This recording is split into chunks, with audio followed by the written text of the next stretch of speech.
Hola, ¿qué tal? ¿Cómo estás? Soy Paula, and today we're going to talk about the verb haber in the present tense. It's the impersonal form of the verb haber in the present tense, and the good news is that we don't have to conjugate it. We just say I or no I. I, no I. There is, there isn't. Plus, we don't have plural form either. So I works either for singular and plural. It's used for express existence, to identify elements.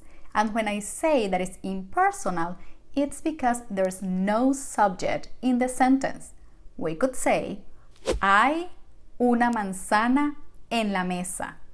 En mi casa hay 2 dormitorios y 2 baños. Hay muchos niños jugando en el parque. No hay nada en la nevera. Okay, so now let's break it down how to use it in 3 different ways. The first one, I or no I plus a noun, a thing, an object, even a person. Let's see some examples.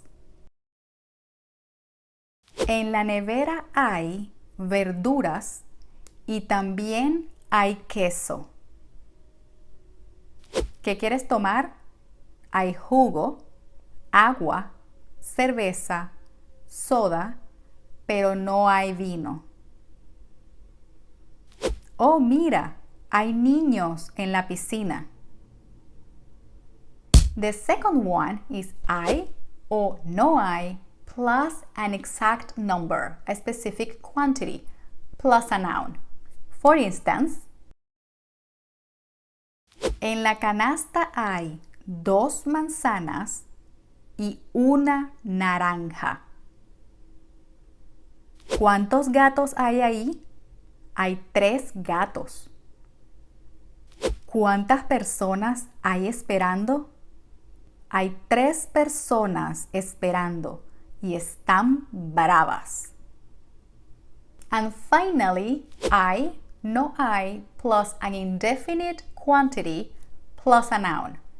Indefinite quantities are words like un, unos, pocos, algunos, muchos, bastante, demasiado, nada, varios, un montón de.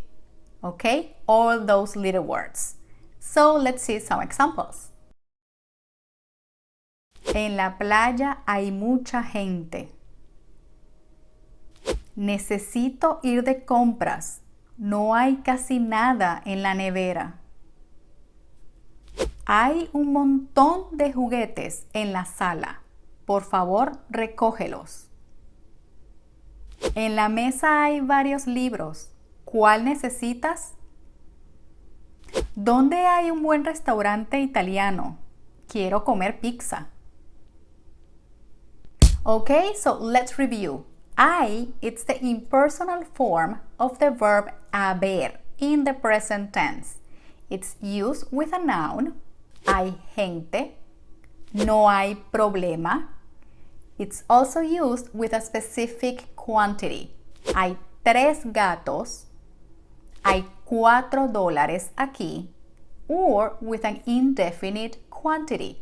Hay mucha gente. No hay nada en la nevera. ¿Dónde hay un banco? Okay?